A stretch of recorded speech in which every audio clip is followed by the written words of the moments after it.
Baiklah, Assalamualaikum warahmatullahi wabarakatuh. Perkenalkan, saya Aulia Herunisa, NPM 1910013211017 dari Pendidikan Matematika Universitas Bung Hatta, akan menjelaskan bagaimana cara menghitung nilai akar dan nilai mutlak pada aplikasi Excel, serta apakah data ini berdistribusi normal atau tidak. Video ini saya buat untuk memenuhi tugas statistika lanjut. Kami diberikan data yaitu nilai matematika siswa kelas 8 berdasarkan nilai ujian akhir semester genap matematika siswa kelas 8 SMP Negeri 31 Padang tahun pelajaran 2017-2018. Di sini terdapat 8 kelas yaitu kelas 81 hingga kelas 88. Kami disuruh memilih 4 data untuk diselesaikan dan menjelaskan salah satunya di video ini. Saya akan mengambil kelas 8.5. Dan saya pindahkan data ini ke Excel. Pertama-tama caranya bagaimana kita menghitung-hitungnya, yaitu kita buka dulu aplikasi Excel. Setelah itu saya jadikan datanya seperti yang saya buat.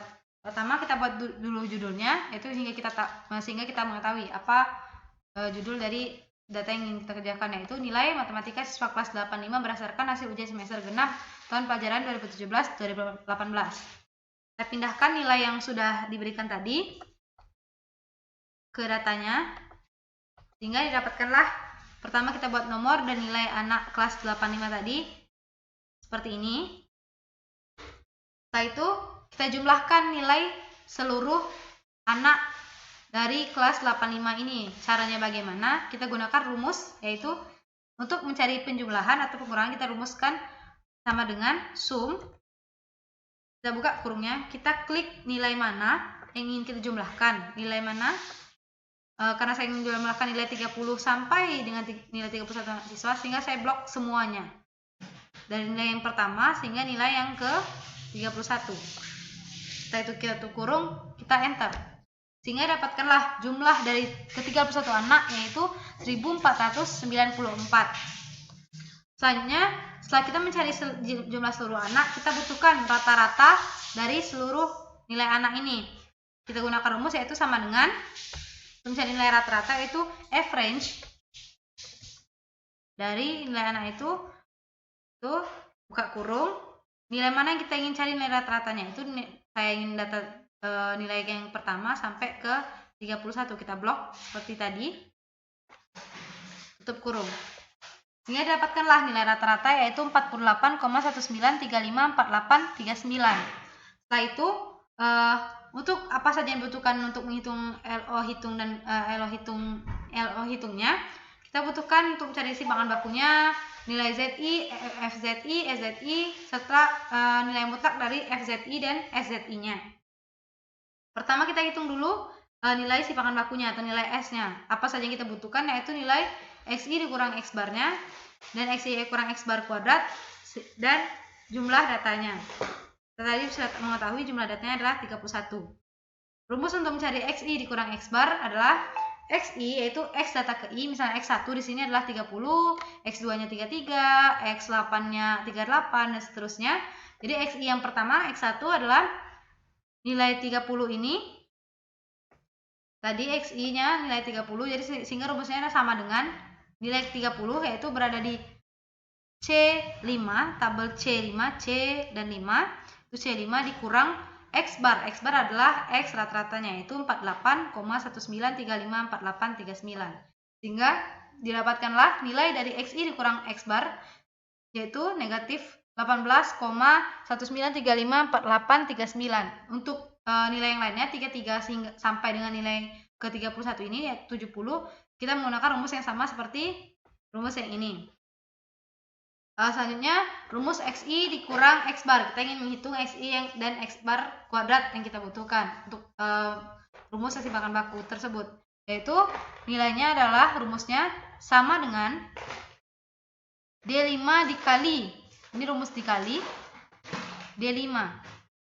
Maksudnya di sini adalah D5 itu D data kelima yang ingin kita cari rata-ratanya, yaitu XI kurang X bar. Tadi kita dapat yang untuk nilai 30, negatif 18,19354839 dikuadratkan, sehingga D5 dikali sama dengan, kita klik D5 dikali D5,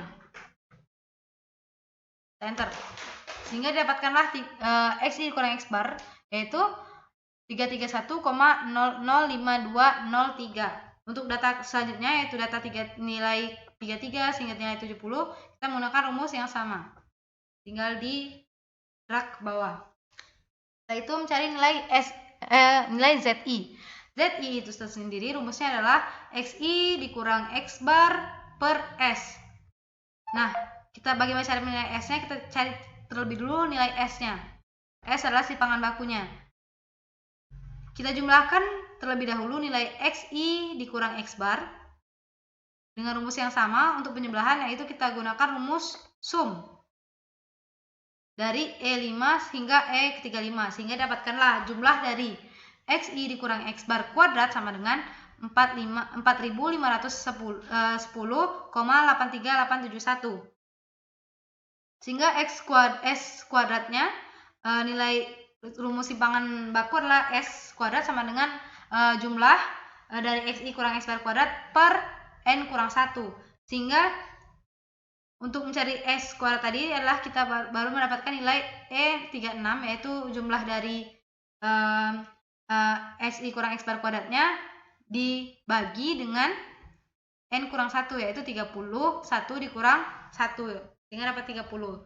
Jadi sehingga untuk dapat simpangan bakunya kita dapatkan nilai dari akar dari 150,3612,903, yaitu bagaimana cara mencarinya, yaitu akarnya itu kita gunakan rumus sama dengan untuk mencari akar, yaitu SQRT, akar dari nilai yang tadi, sehingga dapatkanlah nilainya adalah 12, simpangan bakunya adalah 12,2181946. Selanjutnya untuk ZI tadi, yaitu XI dikurang X bar per S. XI dikurang X bar kita dapatkan ini untuk semua nilai, sehingga pertama kita misalkan ingin mencari yang nilai 30 tadi, nilai ZI-nya, yaitu XI kurang X bar-nya adalah di tabel D5 ini, dibagi dengan nilai S yang kita dapatkan tadi adalah 12,26218946. Nah, jadi D5 XI kurang X bar ini tadi D5 per 12,26218946. Untuk rumus ke bawah, untuk nilai ZI yang lainnya kita juga gunakan rumus yang sama.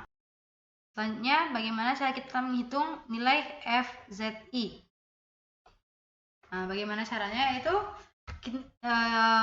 kita menggunakan tabel yang sudah diberikan. Itu tabel yang nilai Z yang ini. Misalnya kita dapatkan di sini nilai Z adalah negatif 1,483. Karena 3 tidak bisa dibulatkan ke atas, sehingga tetap nilainya negatif 1,48. Kita lihat di tabel, kita cari nilai negatif 1,4. Yang ini negatif 1,4, 8-nya 0,08, sehingga kita dapatkan nilainya adalah 0,0694. Kita tulis di Excel sesuai dengan tabel yang ada, yaitu 0,094. Contoh selanjutnya misalnya negatif 1,239, sedangkan 9 bisa kita bulatkan ke atas, kita tambahkan 1, sehingga nilai ZI yang kita ingin cari adalah negatif 1,24. Kita cari negatif 1,24. Ini dapatkanlah 0,1075. Kita tulis di Excelnya adalah 0,175. Untuk nilai Z yang lainnya, yaitu FZI-nya, bisa kita lihat mengacu pada tabel. Selanjutnya untuk menghitung nilai SZI. Bagaimana caranya? Yaitu nilai tadi berada di urutan keberapa dibagi dengan banyaknya nilai. Seperti contoh misalnya di sini mencari nilai SZI dari nilai 30. Karena nilai 30 hanya 1 dan berada di urutan 1, sehingga nilainya adalah 1 dibagi banyaknya data tadi, yaitu 31. Sehingga didapatkanlah nilai SZI-nya 0,03258065. Untuk nilai lainnya, misalnya saya berikan contoh, yaitu nilai 33. Sedangkan nilai 33 ini ada 4 anak yang mendapatkan nilai 33, dan urutan terakhir dari nilai 33 adalah di urutan kelima, sehingga untuk mencari nilai SZI-nya adalah 5, nilai terakhir data tadi dari nilai 33 tadi, yaitu urutan kelima, dibagi banyaknya data, yaitu 31 anak, sehingga dapatkanlah nilainya 0,161290323. Atau saya berikan contoh nilai 50 misalnya. 50 yaitu ada 4 orang anak yang mendapatkan nilai 50, dan urutan terakhir dari 50 adalah di tabel angkanya itu berada di urutan ke-19, yaitu data ke-19, 50. Sehingga untuk nilai SZI-nya adalah 19 dibagi banyaknya data itu 31 anak. Sehingga didapatkanlah nilai dari SZI untuk nilai 50 itu 0,612903226. Selanjutnya setelah kita menghitung nilai SZI, kita hitung lagi nilai FZI dikurang SZI. Bagaimana caranya? Yaitu tinggal kita kurangkan, itu dengan menggunakan sama dengan rumusnya yang mana kita ingin klik tadi. Karena FZI duluan, terlebih dahulu kita kasih klik FZI yang ingin kita cari, klik dikurangkan dengan nilai SZI-nya, sehingga kita dapatkan 0,037141935. Untuk rumus yang lainnya ke bawah menggunakan rumus yang sama seperti data nilai 38 misalnya. FZI-nya nilainya adalah 0,2033, berada di G13. Kita klik tadi G13 dikurang H13, ini dapatkan nilai FZI. Untuk menghitung nilai mutlak FZI dikurang SZI, kita beralih lagi ke yang selanjutnya. Mutlak FZI dikurang XZI itu kita menggunakan rumus dari ABS. Jadi sama dengan ABS, itu nilai mutlak, itu rumus mutlak. Kita klik mana yang ingin kita cari nilai mutlaknya. Misalnya yang ini, FZI dikurang XZI, yang ini Z, selanjutnya kita tutup kurung di enter, sehingga didapatkanlah 0,037141935. Jadi nilai mutlak FZI dikurang XZI dari nilai 30 adalah 0,037141935. Misal kita ambil contoh sampel yang lain, yaitu dari nilai 45 misalnya. Nilai mutlaknya yaitu kita gunakan rumus sama dengan ABS gitu kan. Buka kurung, kita klik FZI dikurang XZI dari 45 yang kita ingin cari tadi. Ini. Setelah itu tutup kurung, kita enterkan. Ini dapatkanlah nilai mutlak dari nilai 45 FZI kurang XZI sama dengan 0,0542122903. Karena semua tabel kita sudah terpenuhi dari nilai XI dikurang X bar, sehingga nilai mutlak FZI dikurang SZI-nya, sehingga yang kita cari sekarang adalah nilai LO tabel dan LO hitungnya. Bagaimana cara mencari LO hitung? Nilai LO hitung adalah kita dapat tentukan dari nilai paling maksimal dari mutlak FZI dikurang SZI. Sehingga kita dapatkan di data ini adalah nilai paling maksimal dari mutlak FZI dikurang SZI adalah 0,167954839. Sehingga LO hitungnya kita dapatkan adalah nilai paling maksimal dari mutlak FZI dikurang SZI. Bagaimana dengan LO tabel? LO tabel kita mengacu pada tabel yang ini, nilai kritis L untuk uji Lilly force. Jadi karena data kita tadi ada 31, banyaknya 31, sehingga itu lebih dari 30. Sambil mengacu pada taraf 0,05. Sehingga 0,86, karena kita ngambil yang lebih dari 30, sehingga 0,886 tadi kita bagi dengan akar N. N-nya akar dari 31, sehingga didapatkan di perhitungan LO tabelnya yaitu 0,159. Karena LO hitungnya lebih besar daripada LO tabel, sehingga data yang kita kerjakan ini, data kelas 85 ini, data tidak berdistribusi normal. Baiklah, sekian dari penjelasan bagaimana menghitung akar dan bagaimana cara menghitung mutlak di Microsoft Excel, serta apakah data berdistribusi normal atau tidak. Begitulah cara penghitungannya. Sekian dari saya, semoga videonya bermanfaat. Sampai ketemu di video selanjutnya.